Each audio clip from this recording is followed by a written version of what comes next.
Maplecroft name may not be as famous as the Borden house, but it is where Lizzie Borden and her sister, for a period of time, lived after the murders of Andrew Borden and his second wife, Sarah. Lizzie refused to leave the town of Fall River, Massachusetts, once she was cleared of the murders. Now, when she passed, she was viewed, her body was viewed, she was waked in this room, which isn't unusual because everybody was waked in their parlor back then. Not only is Maplecroft a beautiful home, but it has long been wondered if there might be some paranormal activity here. Okay, it's very nice to be here. Beautiful. Beautiful breath. I said yes. You? Okay. Yeah, that's me. So with that said, and those introductions out of the way.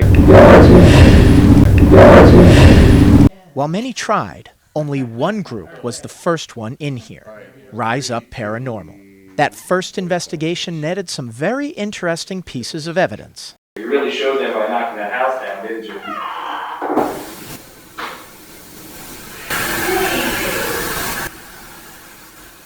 That was quite the garage.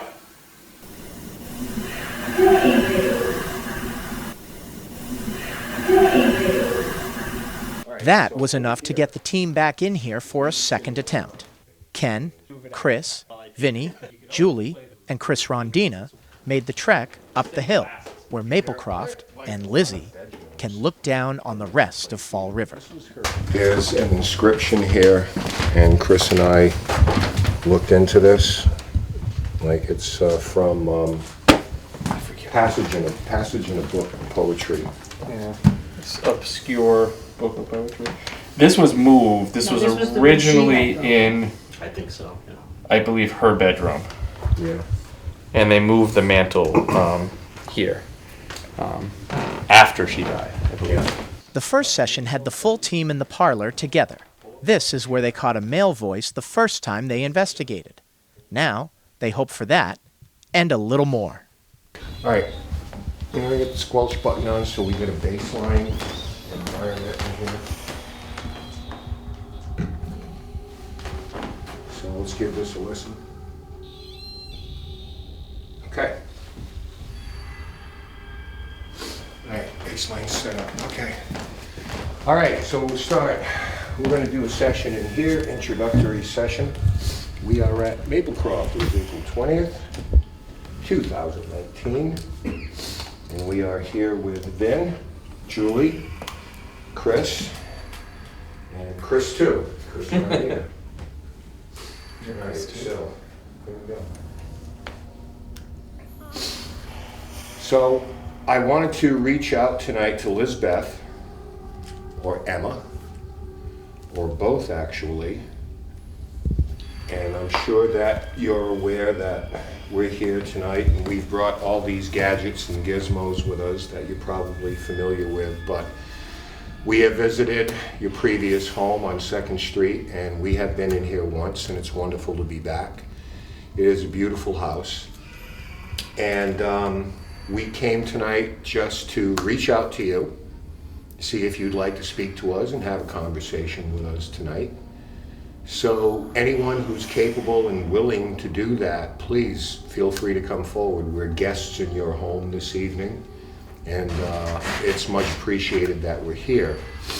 Lately, I know that you've had a lot of people in here now trying to do what we're doing, and we don't think we're special in any way, and I'm not going to tell you that we're going to do things differently, but as we were at your former home, we wanted to talk a little bit about your life, your work with the church, your work with animals, etc., and so forth. Because we know that this was a place that you came to get away from all that. This was your sanctuary. So if you don't mind answering a few questions for us, I promise you that we will be able to hear you.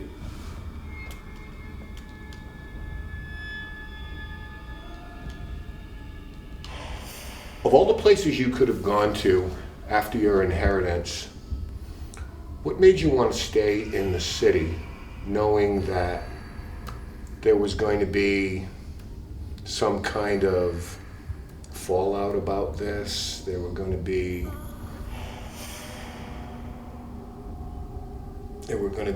neighbors and even friends of yours that were going to look upon you differently. I admire the idea that you stood your ground and you stayed in the city, but was that something conscious on your part that you wanted to remain here?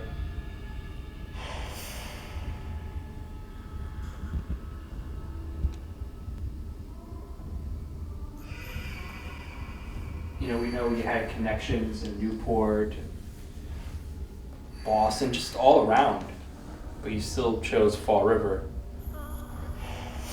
Was this a place that just held a special meaning for you?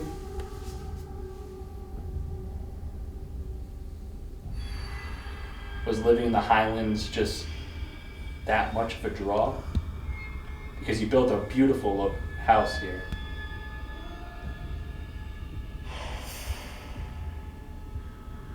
It could also be something that you did have ties in the community with your church and with animal organizations. So was that something that you wanted to remain close to because of the time that you'd invested and the money that you'd invested in that as well?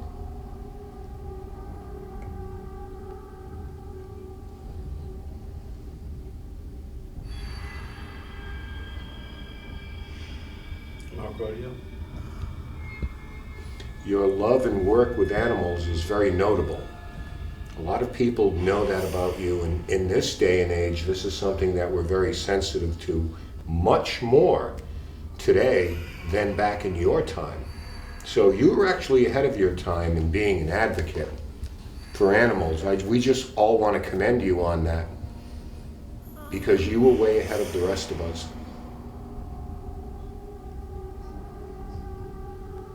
We know this house was very special to you. Your sanctuary, as Ken said earlier, in recent years the house has been restored, beautifully restored, and people have taken great care to bring this house back to capture what life was like when you lived here over a century ago.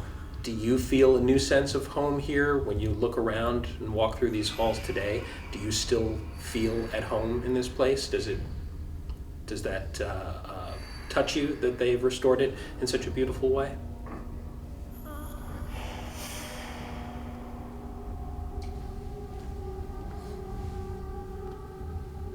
No, I know. Was that someone's stomach? I heard something too. Nope. No one's stomach? I heard something there. Yeah, I heard something. We'll mark that a couple seconds ago while I was talking.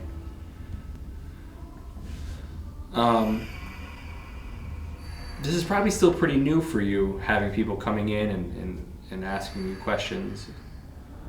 Maybe you're confused about our goal. Honestly, our goal is to meet you, whoever you are, whoever is still in this house, who has memories about this house. I can't tell if this is visual fatigue. We just didn't have a car light going by here, but for the last probably 60 seconds or so, I've seen a distortion right over here, just past the, is that a K2? No, that's, MF, right? The millimeter? I can't tell I can't tell what's there because it's dark. Over the piano, basically. Just past it. It could be visual fatigue, but it was pretty consistent. It's nothing with my cameras moving. Okay. I don't think so, no. Okay. It looked like heat. Yeah. Now we're pretty much at the point where we know someone is here. We've even captured a female voice in the past while we were here. But we're having a hard time figuring out just who you are.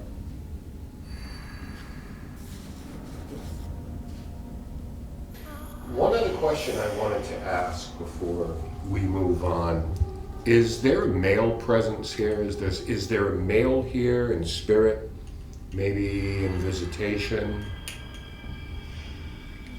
Because I believe that we did hear a male voice in response to the last time we were here and the conversation we were having. So I just wanted to reach out to any gentleman that's here right now as well. If you want to let yourself be known, you're welcome to speak.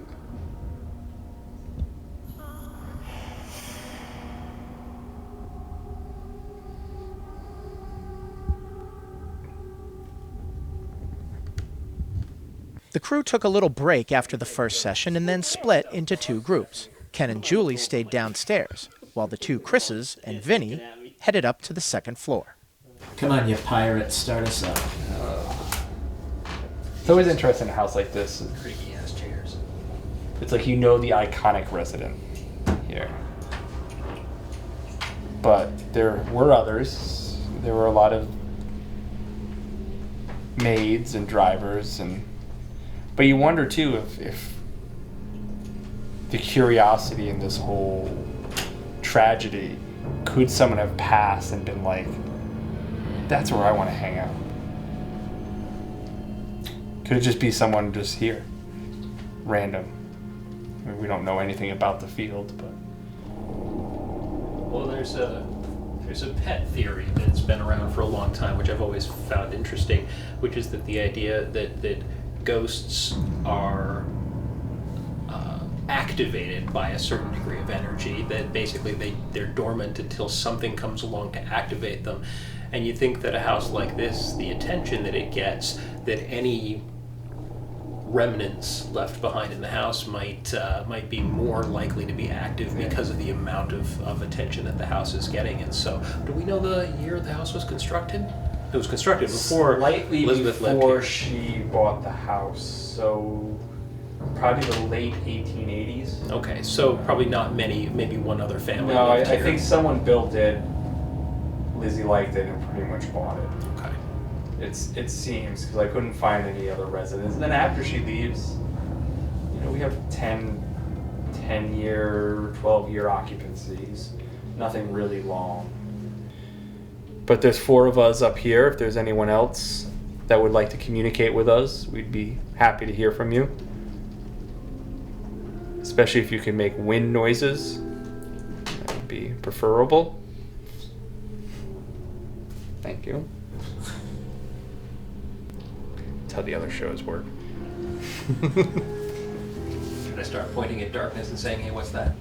Oh, I kind of did that downstairs already. Don't be a one-trick pony, Rodino. I gotta diversify. Wait a minute, I got touched, right? Oh, boy. No, please do, especially Elizabeth, if you're here. I know this part of the house is definitely the private part of the house.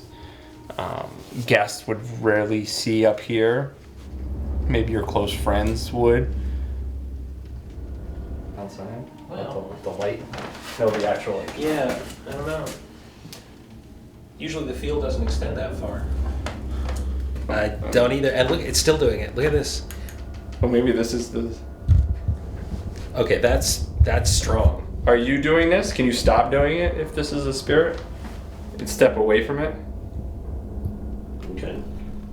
Now, just for I know it's you, go back to it and light it up nice for me. And then we know that you're here. Just one more time. I know I'm making you pull off tricks here and all. Could you approach this or touch the light again?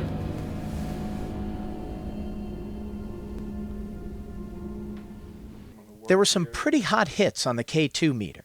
RISEUP started to wonder, since they are in such close proximity to a local hospital, if that is the cause of the readings they are getting. Obviously, we want to find out if this was anything naturally occurring.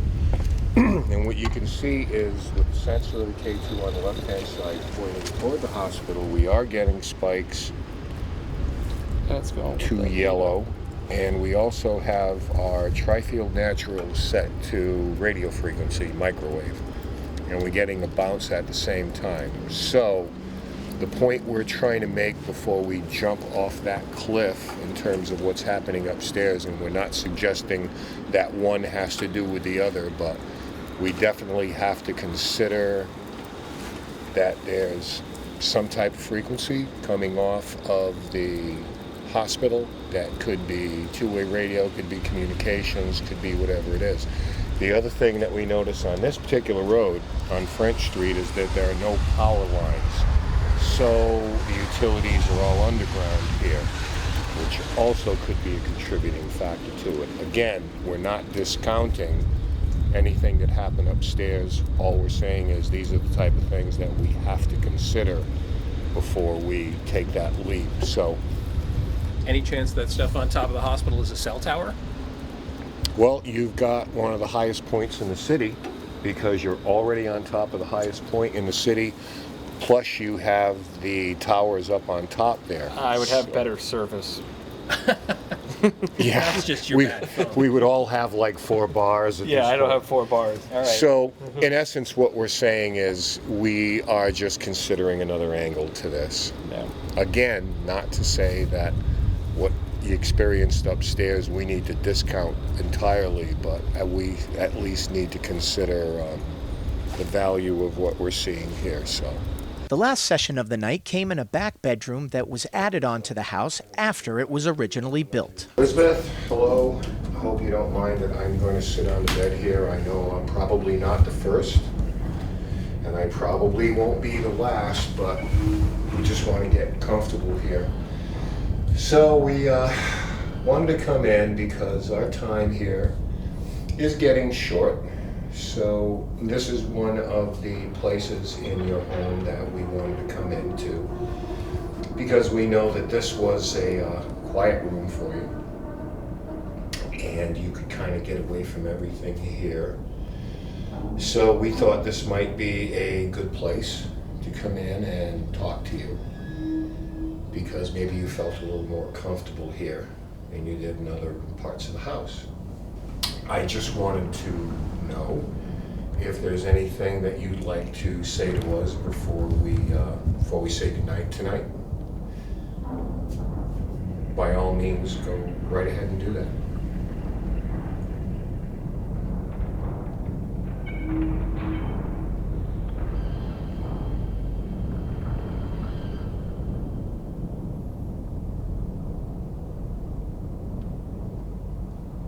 I want to give this time to you. I mean, this is your time for anything that you'd like to say, any message that you want to give. It would probably be the best time to do so now.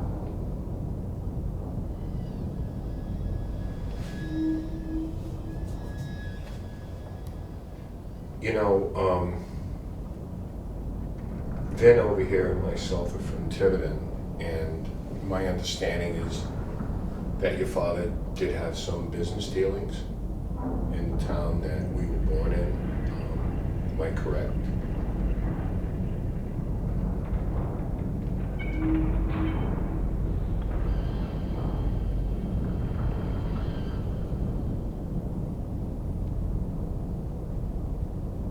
I hope we haven't been a bother to you tonight. If we have and you want to let us know, we're not going to be offended by it. Nothing else, we've tried to be honest, so you can be honest with us too. Have we offended you in any way, even unintentionally?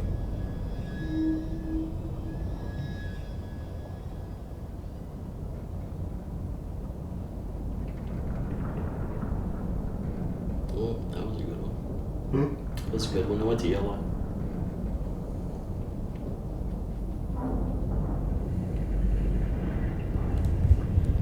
Would you prefer that we left right now? Have we overstayed our welcome?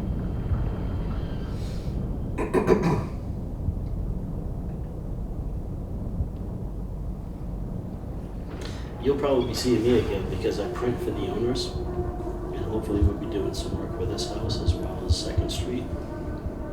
And I got a piece of irony for you. I used to work in one of the mills that your uncle, Colonel William Borden, built under American Printing Company. And then it burnt and he rebuilt, but then he lost the building, and I was in the building for 16 years, printing for the Borden house. bed and breakfast.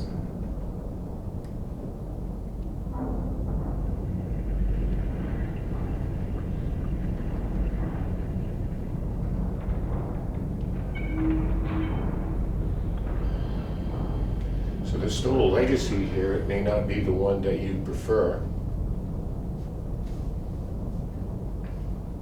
But we came tonight just to let you know that when we think of you, we think about more than just what you've become famous for. And I know that's a difficult thing. I don't think anybody wants to be famous for those reasons, and you probably didn't ask for it. And I know you think people have it wrong.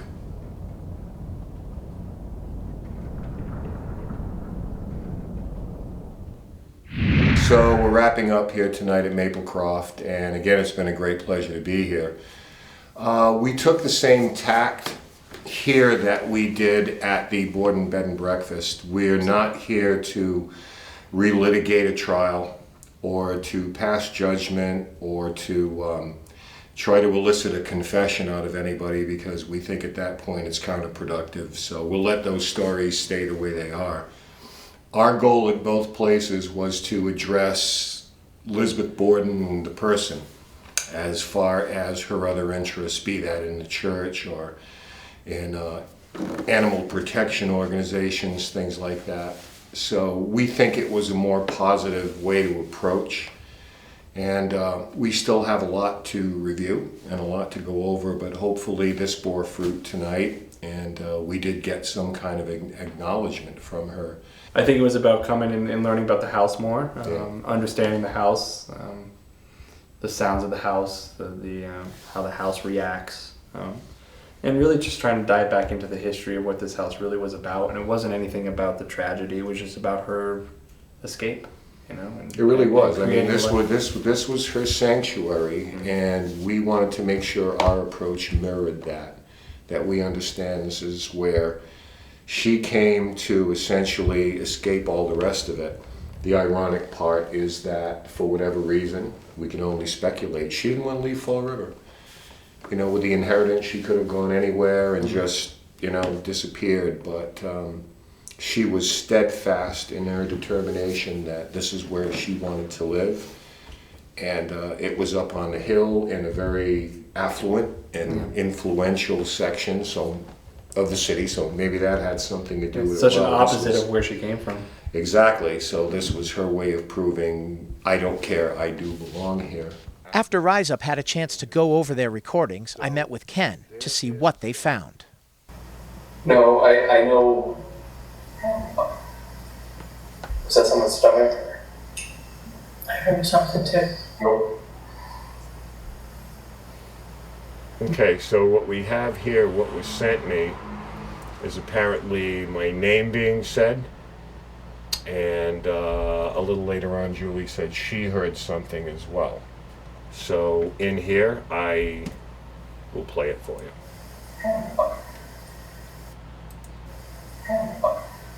Now this is that, and this is Julie's voice. I heard something too. Nope.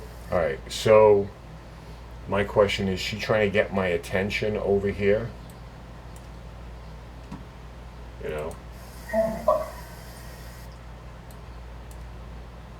I heard something too. Sounds like her, right? Right. Okay. It sounds like her, enough of a question in my mind that I'm wondering if it was a case of Ken. And then we talk. I heard something over here. The idea of that whispering voice being Julie was put to bed when Ken was looking at video footage of that same EVP. Julie was across the room from Ken, not next to him. On stomach, I heard something there. Oh, wait. Oh, wait. I know.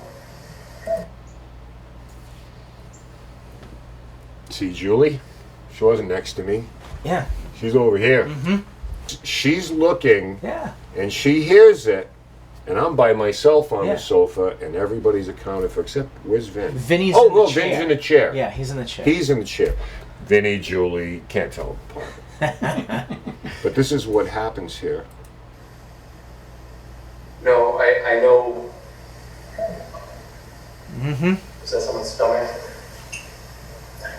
Nope. On stomach, I heard something in there. Alright. We'll mark that a second ago. Julie. While I was talking. And there I am. Okay, so when we Nice. do this stuff. There were several more pieces of potential evidence that Ken went through with me. Right.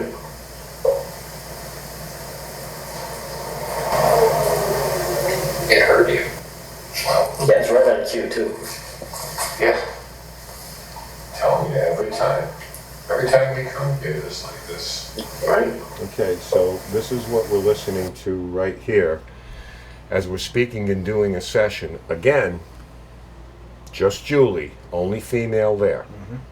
And we get this snippet right here, which sounds like a full sentence.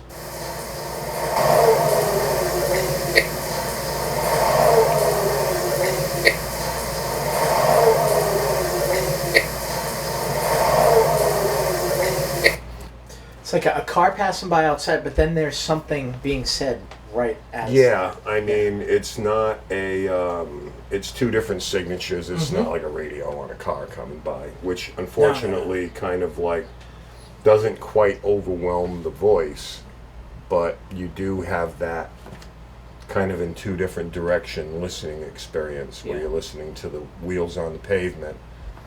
But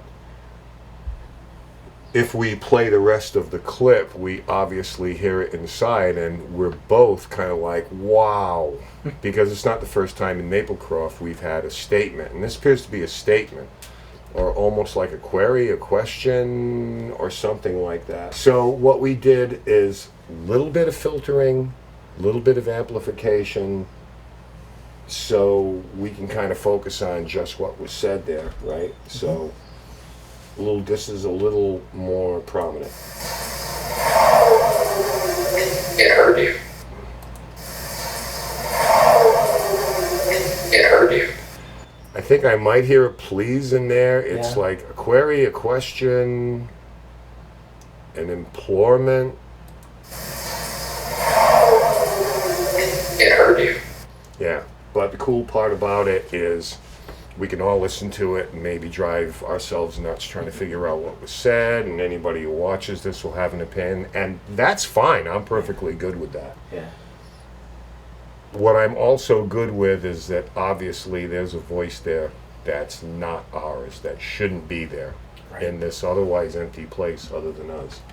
That you repeat that, please. What was your driver's name?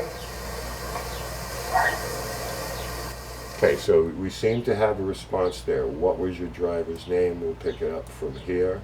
Driver's name. It sounds to me like Mike. Sounds to me like Mike.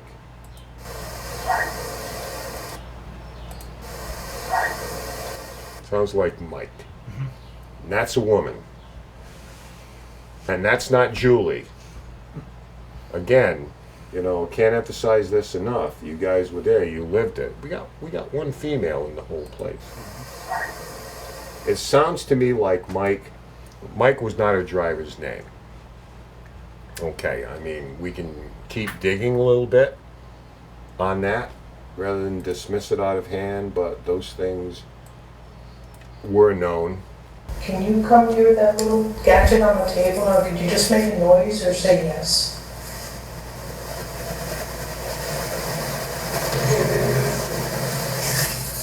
Can you come near that little gadget on the table, or could you... Okay.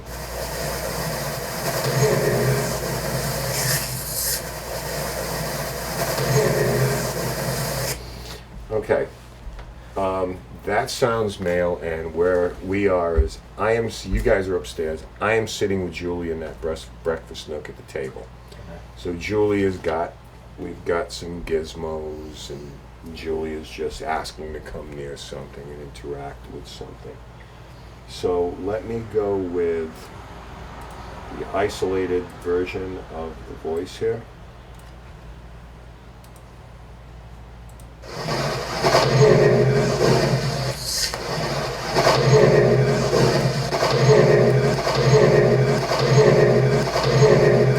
Now I tell you what I think that sounds like. I think it's, what is this?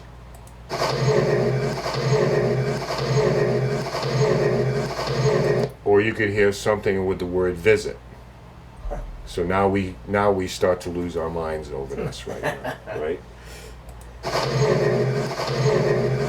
We visit.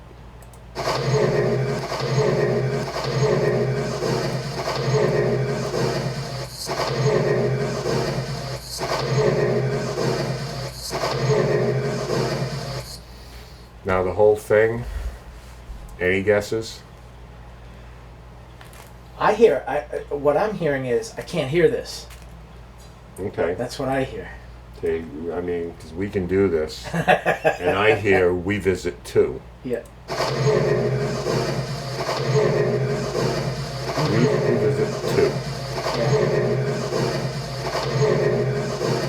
And now somebody will listen to this and they'll say, John is dead. I'd like a sandwich or something like that. But it's the nature of what it is that we do, and you can't get bogged down by it, and it's certainly not worth arguing or debating over. Yeah. This is audible from the parlor with a different camera angle. Can you imagine the cost of that back? Right there.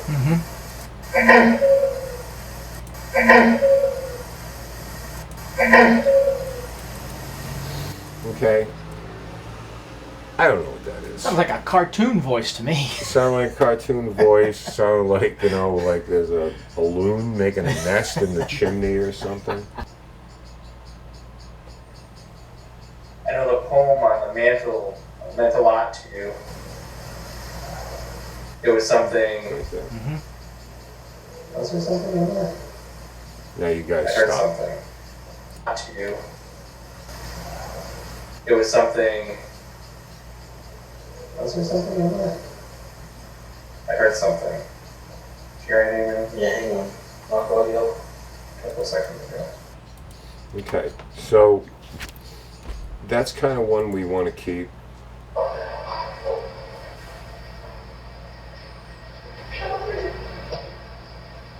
You remember this? We were Yeah. talking about it? Yep.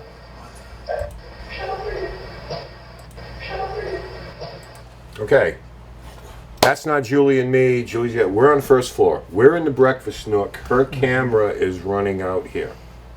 We don't hear that. We're doing something else. You three guys are upstairs. Yeah. You come down and we say, we heard a cartoon, Monty Python, one of the guys playing the Queen. Hello! Yeah. That kind of voice is so silly. What the hell? It's in the house. Yeah. I don't know what it's saying. Show me. Okay, so this was the big deal that night. I found a dead spot. Yeah, I found a dead spot. That has nothing to do with that voice. That's something else entirely. But we're not around there, and you three guys are upstairs when you came down. It's like, did somebody, because Julie reviewed something else and found that completely by accident. She would have found it eventually, but she was looking for something else. Did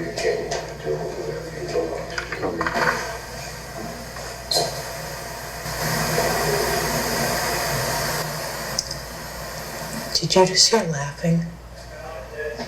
If somebody just didn't talk in a silent voice, and I just heard a woman,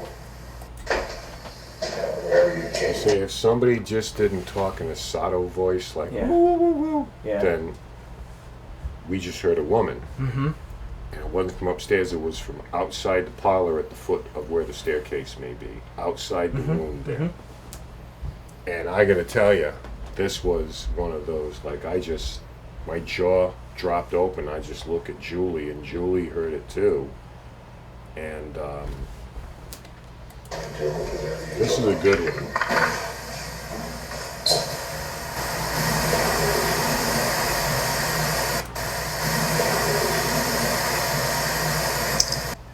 See, I didn't hear a laugh, but I heard, again, it was Like like the voice. a voice saying something. I heard a voice saying something.